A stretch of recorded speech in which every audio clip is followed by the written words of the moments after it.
Thank you very much indeed for that very kind introduction. I'll proceed. I'm very grateful to Jose Luis Egío and Maria Jose Vega for organizing today's event. And I must apologize additionally for not being present in person. My wife has just had a baby, so it isn't possible for me to travel just now. I am very far from an expert on Alfonso de Castro, but in 2025, I published some extracts from his De Justa Hae Reticorum Punitione, with translations by my colleague, Dr. Todd Rester. What interests me most about Castro is his afterlife or legacy in the Franciscan tradition. In particular, his presence in later Franciscan scholastic writing on political problems, such as war. I care about Castro's afterlife because I'm writing a history of Scotist political thought in 17th century Rome. The most powerful Franciscan intellectuals of the 17th century advanced and defended the theology of John Duns Scotus at Rome, and the Roman institutions dedicated to theological control and censorship provide me with materials for a reception history. Two Roman colleges sit at the center of my study. The first is the College of St. Bonaventure, founded in the conventual Franciscan convent of Santi Apostoli in 1587. The second is the College of St. Isidore, founded for a community of Irish observant Franciscans in 1625. Despite its name, Scotists had always been in the majority at the College of St. Bonaventure, and important conventual Scotists like Filippo Fabbri, Bartolomeo Mastri, Angelo Volpi, and Lorenzo Brancati dell'Aria were all trained there. St. Isidore's was a major center for the study of Scotist theology from its foundation. The major personality among the Irish friars, Luke Wadding, there he is on the right, was ordered by the Minister General of the Observance to edit the first full opera omnia of John Duns Scotus in 1633. That Scotus opera omnia was printed in 1639 in 12 folio volumes with very extensive commentaries from Wadding's colleagues, Anthony Hickey and John Punch. And these Franciscans, both observant and conventual, interacted with the Inquisition and the Index in every possible way, both acting as censors and being censored themselves. So today, I'd like to describe Alfonso de Castro's contribution to two different Franciscan traditions of writing on war that converged in 17th century Rome. The first tradition was derived from John Duns Scotus's argument that the children of Jews and other infidels should be removed from their families and baptized. Castro argued that if it was just to deprive infidels and heretics of parental power, it was also just to deprive them of political power.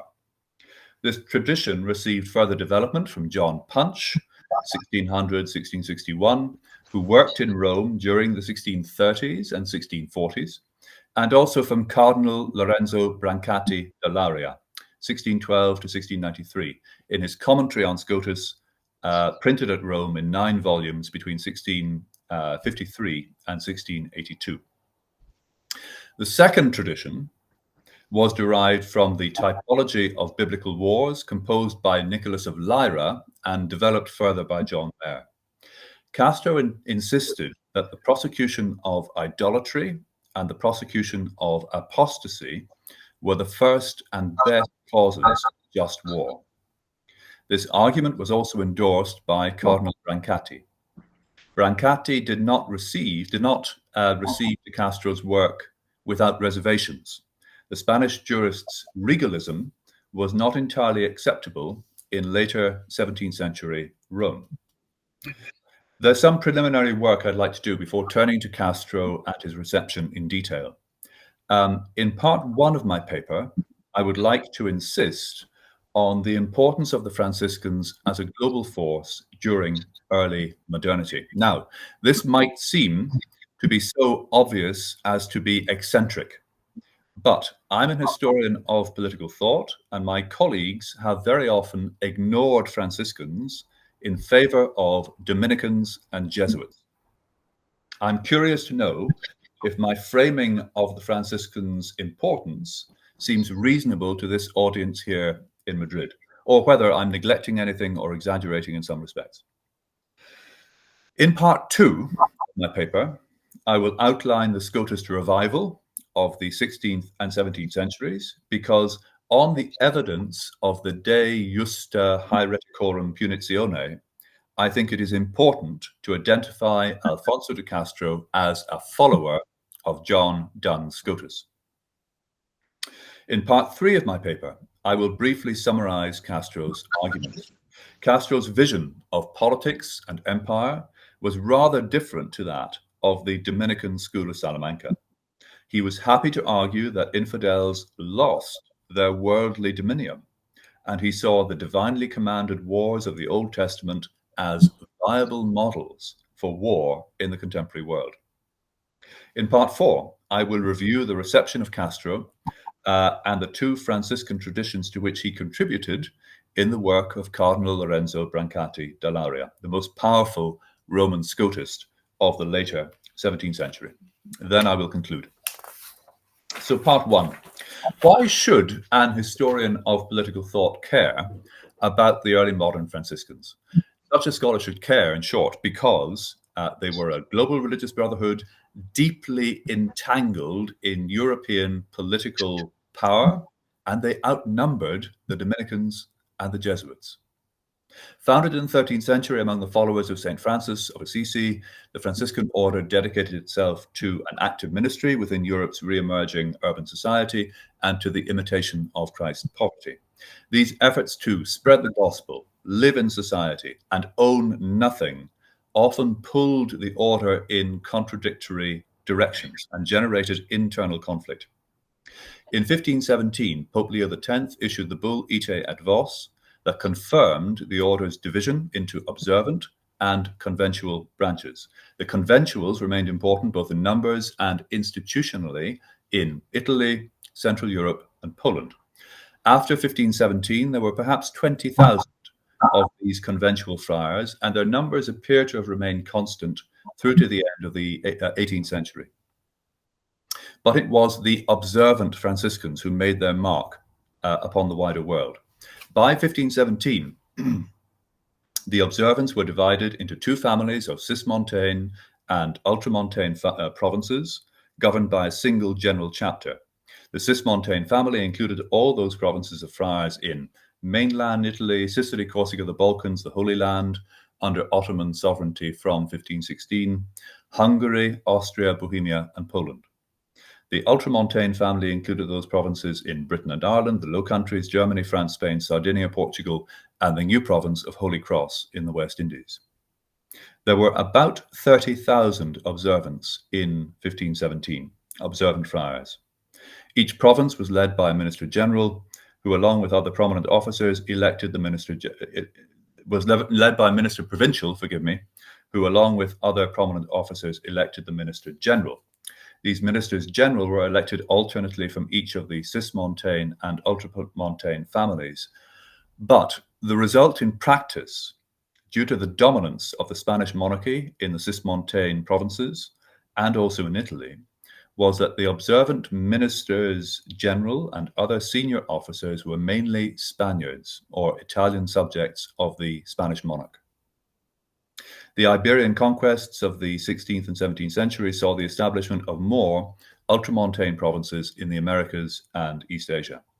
By 1680, there were about 60,000 observants globally, compared to about 20,000 Jesuits.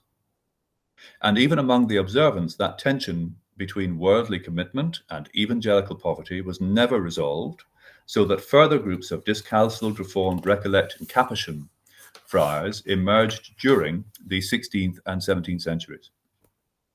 The Capuchins were perhaps the most significant of these groups, depended on the conventuals until 1619, and they numbered about 10,000 by 1605 and 30,000 by 1782. Committed to ministry and mission, both in Europe and throughout the world, these Franciscans inevitably became entangled in political life and warfare.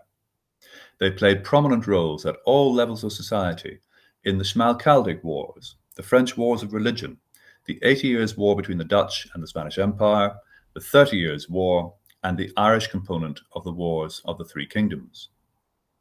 Alfonso de Castro served the Emperor Charles V as an advisor in the 1530s and 1540s and urged him to take a hard line against the Protestant princes of the Schmalkaldic League. In France, many prominent Franciscan preachers bitterly opposed the toleration of Reformed Protestants in the kingdom and the succession of the Protestant Henry of Navarre to the French throne.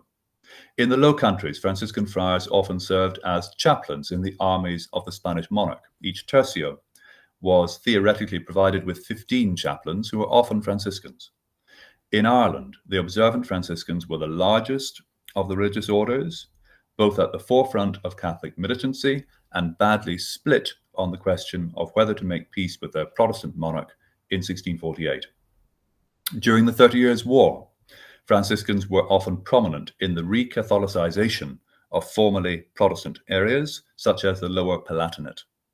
And the friars living under Ottoman sovereignty in the Holy Land did not always behave with the caution that one might expect. In 1626, Francesco Quaresimi apparently delivered a ferocious Good Friday sermon in the Franciscan chapel within the Church of the Holy Sepulchre in Jerusalem that called on King Philip IV of Spain to drive the Turks from the city.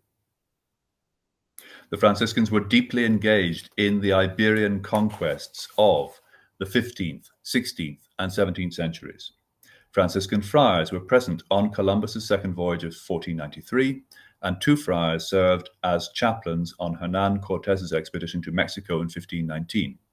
The papal bull Exponi Nobis, known as Omni Moda, of 1522, granted the friars powers normally reserved to bishops to pursue this evangelization, but also bound the friars to royal power in its conduct. The first bishop of the new See of Mexico, constituted in 1530, was the Franciscan Juan de Zumarraga. In 1535, the first autonomous Franciscan province was founded in Mexico, and another 13 provinces were established in Mexico, Central America, and South America before 1600. In the 16th and 17th centuries, the Franciscans also journeyed north into New Mexico, Arizona, Florida, and Texas. The first Catholic missionaries in the Philippines were discalced Franciscans who arrived in 1576 and proceeded from there to their short-lived and disastrous intervention in the Japanese mission. Franciscans also worked in those areas subject to Portuguese colonization, where they enjoyed a similarly intense relationship with the state.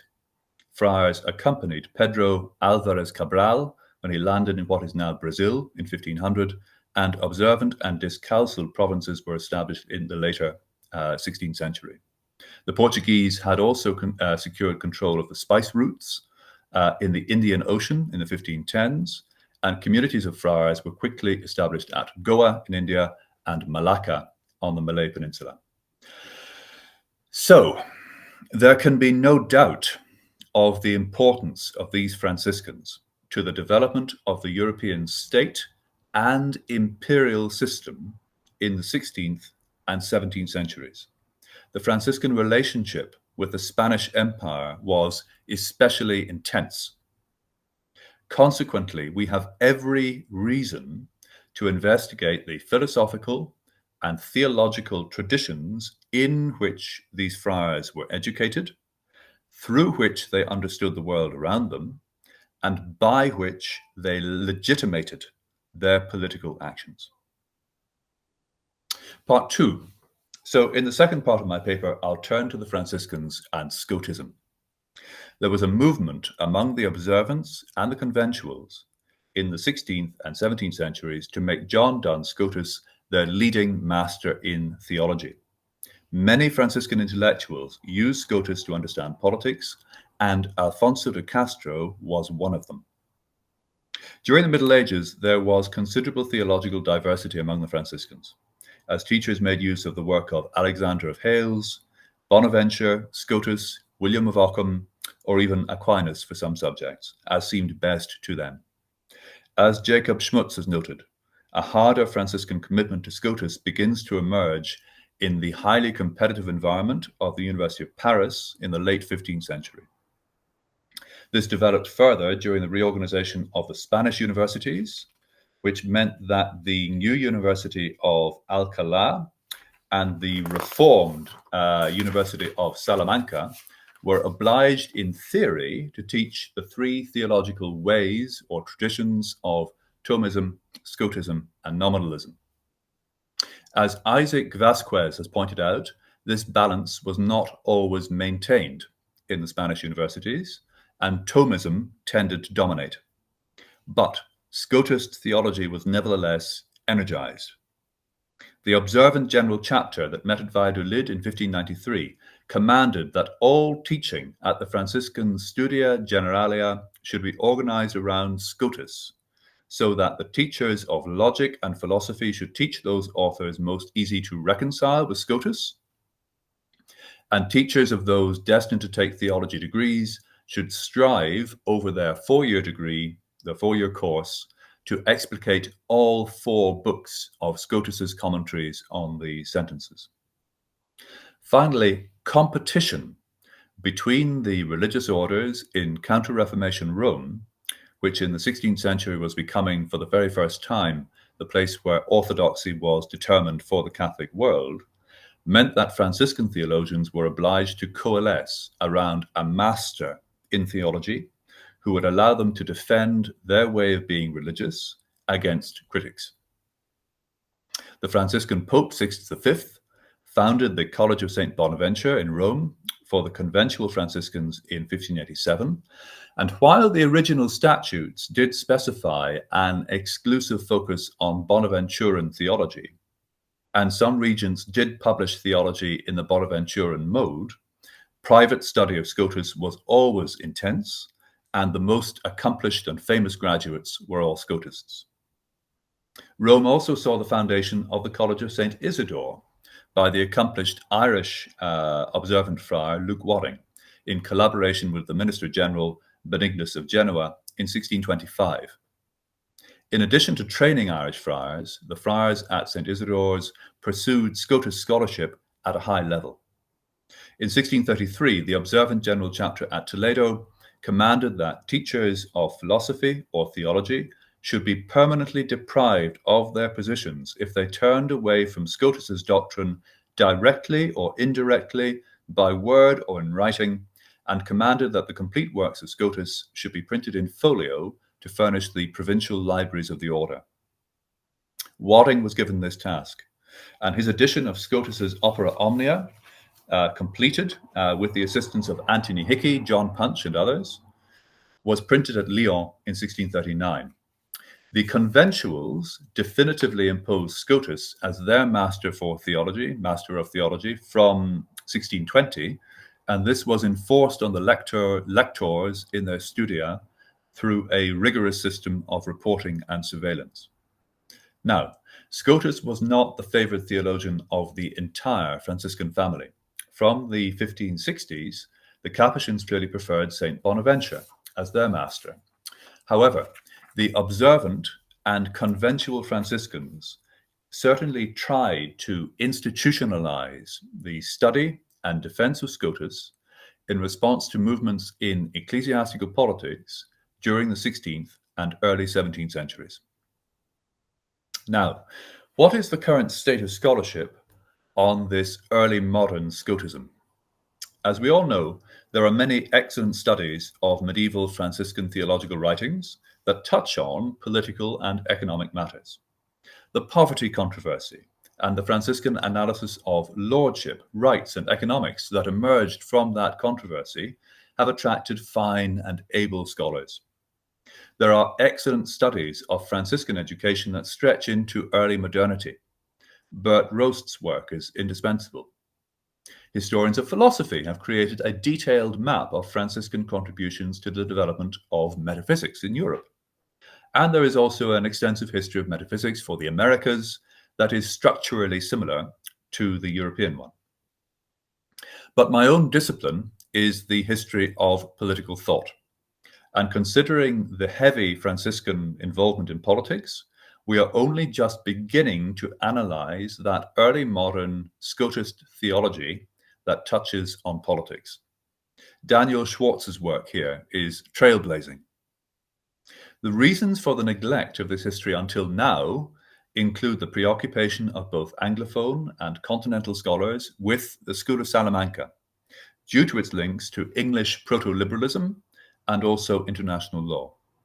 Scholars have been fascinated by these Dominicans and Jesuits whose apparent grounding of human political life in human natural powers seemed to provide the tools that would enable the construction of a truly secular politics in the future.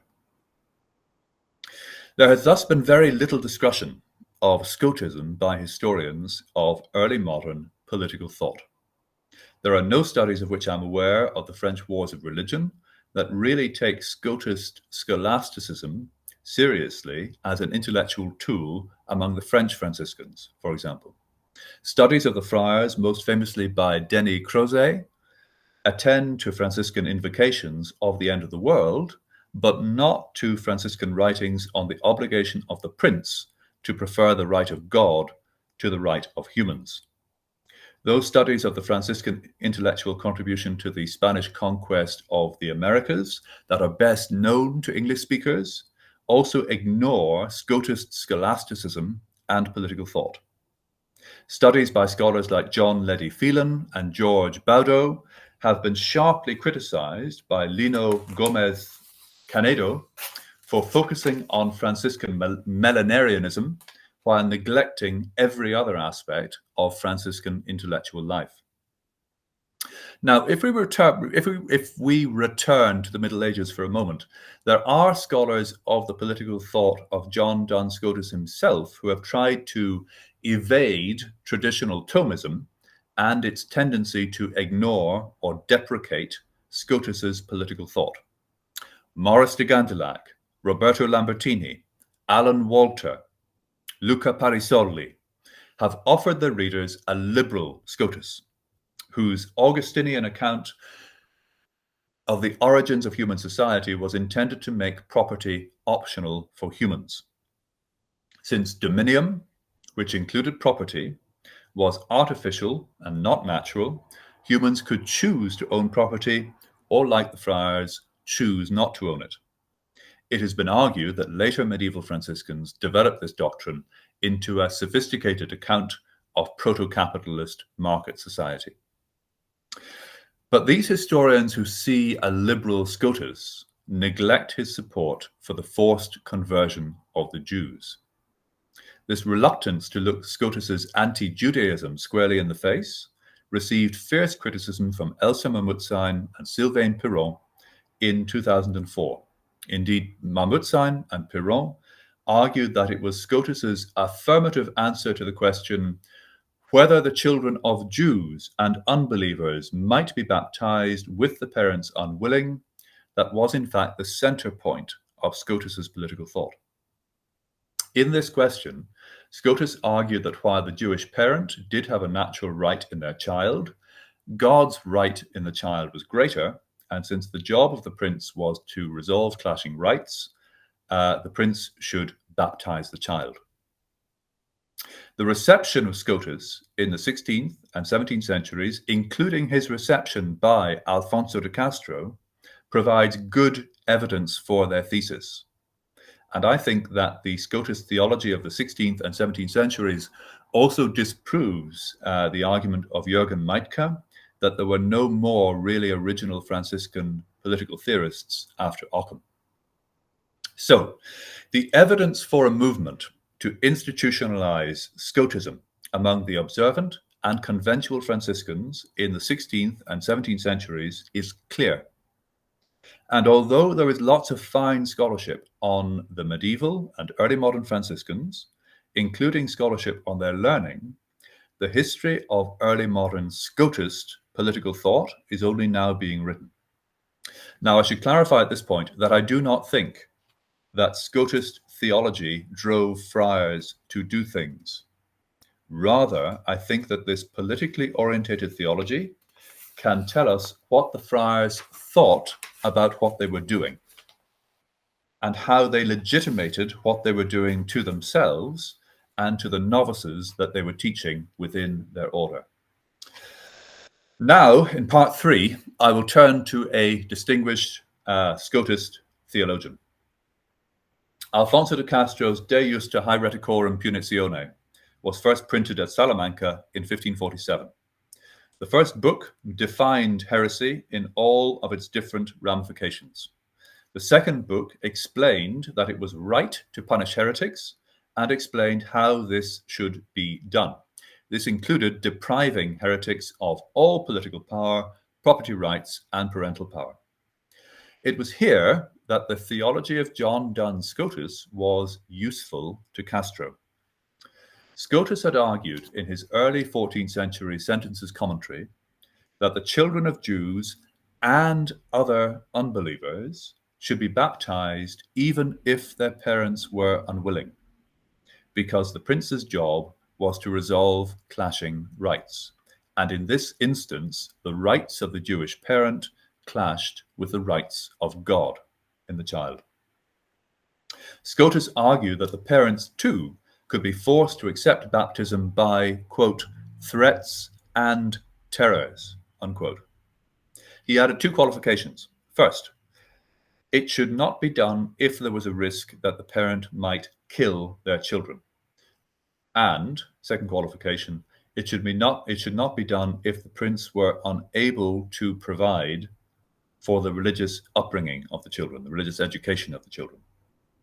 In Book 2, Chapter 8, Castro drew on Scotus to argue that if it were just to deprive heretics, as a variety of unbeliever, of parental power, it was certainly just to deprive them of civil and political power.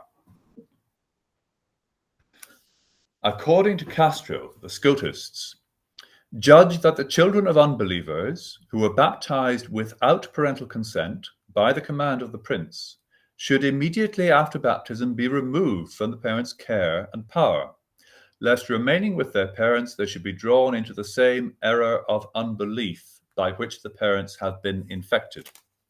If it is just that the lordship of paternal power should be removed from heretical parents, lest the children be infected with heresy, it is much more just that by the same right any civil and political lordship whatsoever should be removed from heretical lords. For he who holds this lordship can harm many more people than he who enjoys parental lordship alone, because political or royal lordship is broader than paternal, and a king, duke, or margrave commands more people than some other lord who is only a father, unquote. Now, you will note that there is no concern evident here about grounding dominium in grace, or any of the other typical positions of the School of Salamanca. Although Castro did express skepticism about the tendency of theologians to sort themselves into schools, I think in the preface of one of his books, when writing on the punishment of heretics and warfare, his positions were very Scotist ones. And later Scotists saw him as one of their own, as a fellow Scotist. They sometimes even thought that he went a bit too far. Castro also participated in another Franciscan tradition that was popular among Scotists. In the 14th century, the Franciscan theologian Nicholas of Lyra had included a 300-word analysis of the just causes of war in his commentary on the Bible. Lyra identified idolatry as the first just cause of war on the basis of Deuteronomy 12, apostasy as the second just cause of war on the basis of Deuteronomy 13, and so on. John Mayer, a secular master of theology working at Paris in the 1500s, 1510s, was not a Franciscan, but he was sympathetic to Scotus, and Scotists regarded him as an ally of their school. In his 1509 commentary on Lombard sentences, Mayer included and expanded Lyra's list of causes, exactly again listing idolatry and apostasy as the first two just causes of war. Book 2, Chapter 14 of Castro's De Justa Haereticorum Punitione included a lengthy account of these just causes of war, and they were almost identical to the lists in Lyra and Mare. Castro omitted resistance to tyranny as a just cause of war, and he also omitted the freeing of captive friends, neither entirely suitable to this servant of the Emperor Charles V. As you can see, a rather different list of just causes for war was offered by John Punch in his commentaries printed in 1661. This was because Punch was responding to Jesuit scholastics who were criticizing this tradition. Finally, Cardinal Brancati endorsed Castro's list, almost exactly the same again, in 1676.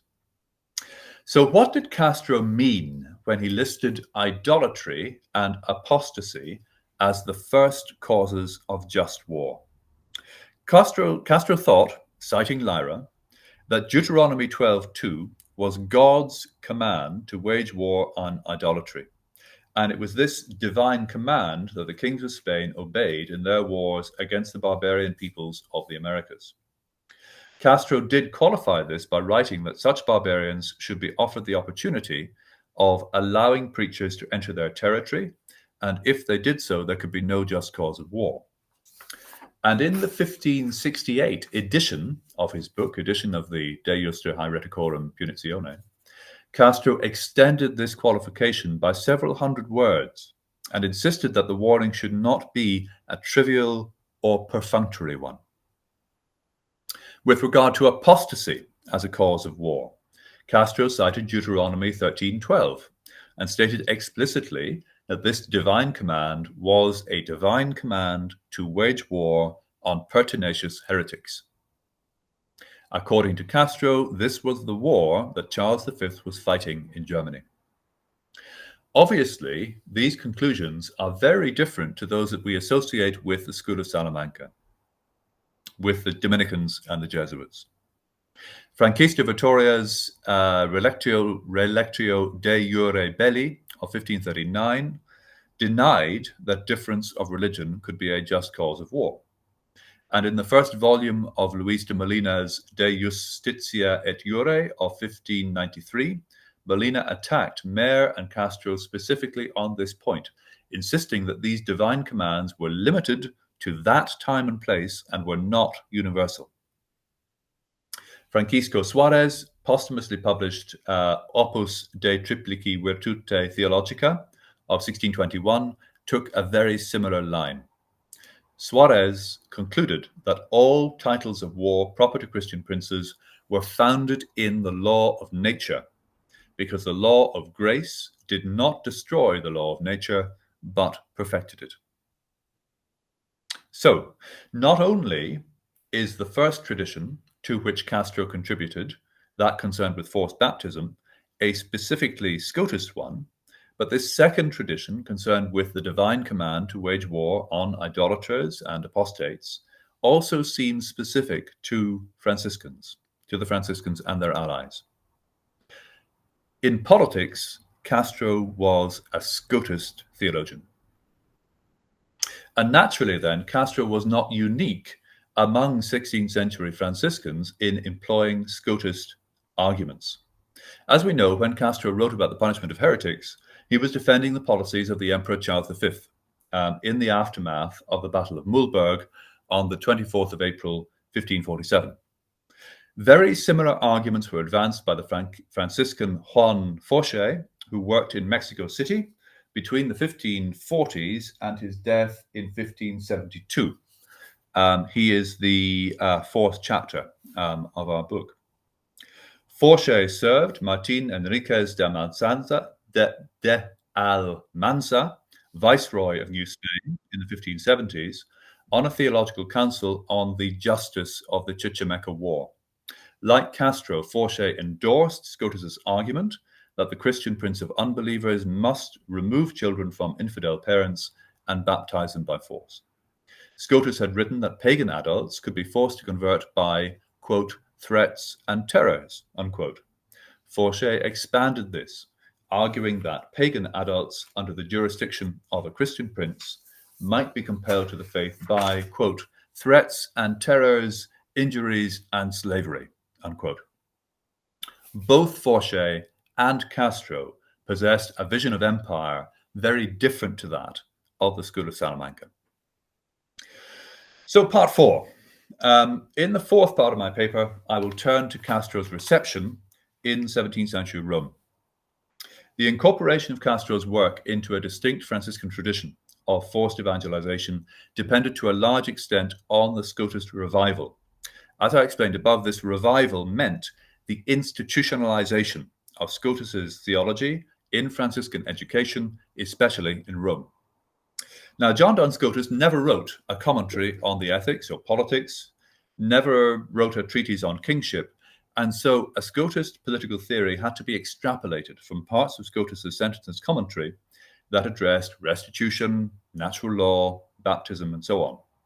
Earlier Franciscan authors who were sympathetic to Scotus, like Castro, and wrote directly on politics, could be very useful in filling out this Scotist structure. And the Irish friars in St. Isidore's were committed servants of the Spanish Empire. So Castro's association with the Emperor Charles I very much recommended him to them. This explains the prominent place of Castro and his arguments in the work of the accomplished Irish Scotist John Punch.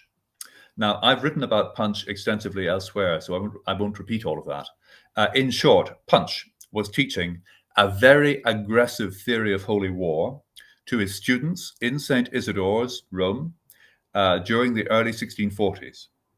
This was printed in short form at Paris in 1652, and then in long form at Paris in 1661, the year of his death. Punch wrote that one could justly force unbelievers, especially Protestants, to the faith by war when it could not be accomplished otherwise. And he cited Alfonso de Castro as his first authority for that position. But by the end of the century, extensive controversy about Scotist political theory meant that certain limits and qualifications appeared in the use and endorsement of Castro by the Roman Scotists. To these limits and qualifications, I will now turn. The most prestigious Roman Scotist of the second half of the 17th century, Cardinal Lorenzo Brancati dell'Aria, also received and endorsed Castro's war of forced evangelization.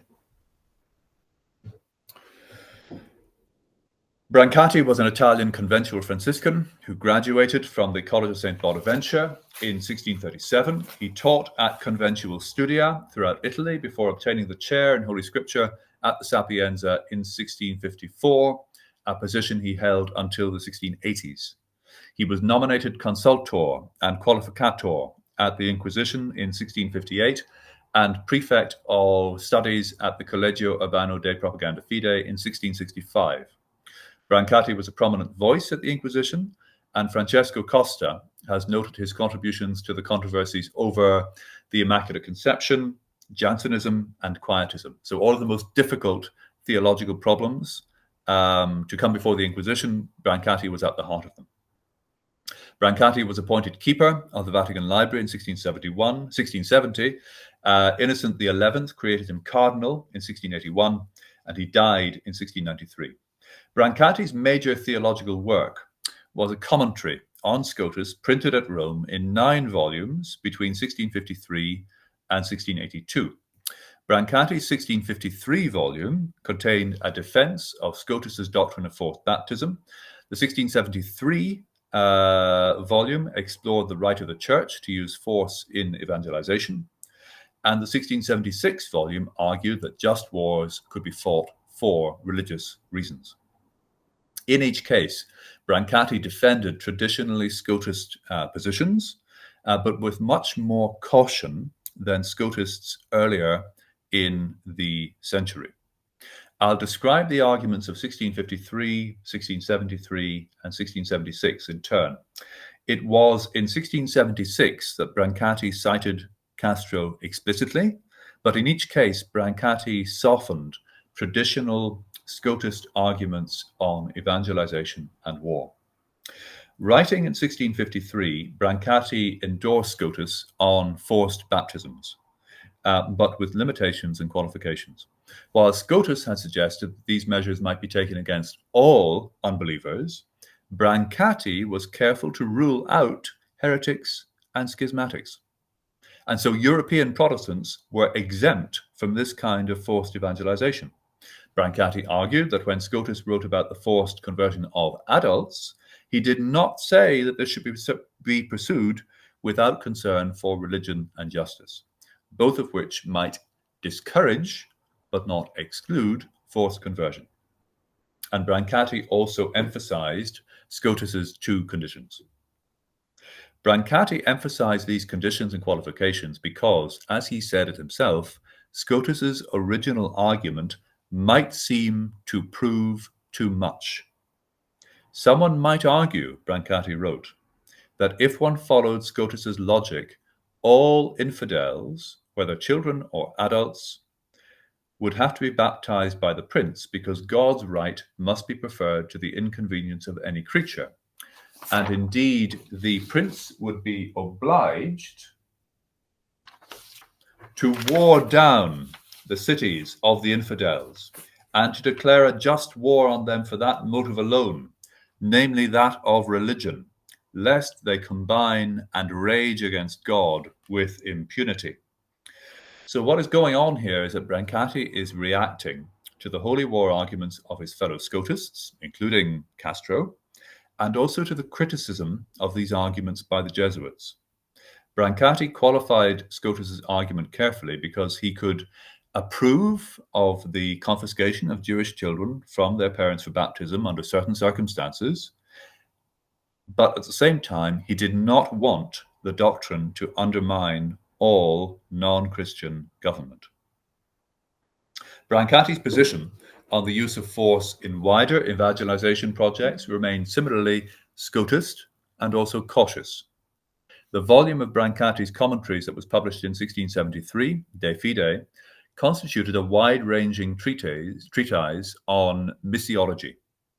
In his disputation on the power of the Church for the conversion of infidels, Brancati argued that while the Church did not normally have the right to use force in spreading the gospel, it could authorize princes to use force if a missionary had been stopped from preaching by some infidel power. This was clearly milder than the more conventional Scotist position, which tended to emphasize the independent power of princes, of secular monarchs, to evangelize by force. A clue to what is going on is provided by Brancati's treatment of an objection. The objection was that King Sigismund of Spain in 614 compelled his Jewish subjects not just to hear preaching, but to undergo baptism. And the Fourth Council of Toledo called him a most religious prince. Therefore, continued the objector, compelling subjects to the faith was licit. This was in fact one of the supporting pieces of evidence that John Duns Scotus had called in when writing about Jewish children. But Brancati's response to this objection was sharp and direct. He wrote, and this is the second quotation on the slide here, "The deed of a secular prince in spiritual matters does not make a law or a statute." Unquote. The example of King Sigismund, so often defended by the Scotists, was not acceptable to the man who had been serving in the Roman Inquisition for a decade and a half. Brancati was responding to the criticism he was responding to a criticism, to an objection of the Scotist views of the power of the prince in spiritual matters that one often hears by non-Franciscan consultors inside the Roman Inquisition, that the Scotists granted too much power to the secular prince and undermined the power of the church. In the 1676 volume, Brancati argued that, quote, "The Christian prince can begin and wage war against notorious heretics subject to him and under his jurisdiction, that is, not subject to another Christian prince, in order to vindicate an injury inflicted on God, and especially if commanded by the Church that this should be done. Brancati cited Alfonso de Castro in support of this position, arguing in a typically Scotist way that if rebels against the Commonwealth can be punished by war for crimes of treason, so rebels against God should be punished in the same manner. There were two marks of caution. First, Brancati had insisted that the Christian prince could wage war only against those heretics under his jurisdiction. Second, Brancati wrote that the Catholic prince should ideally pursue these wars for religious reasons with papal approval, something that Castro is generally quite quiet about. What Brancati's version of these Scotist arguments for forced evangelization and war demonstrates is that by the later 17th century, it was no longer safe to advance a hard Scotist political theory in Rome, at least in the judgment of this cardinal. And this was not for reasons of humanity or Christian humanism, but because Scotist political theory tended to enhance the power of secular princes in religious matters.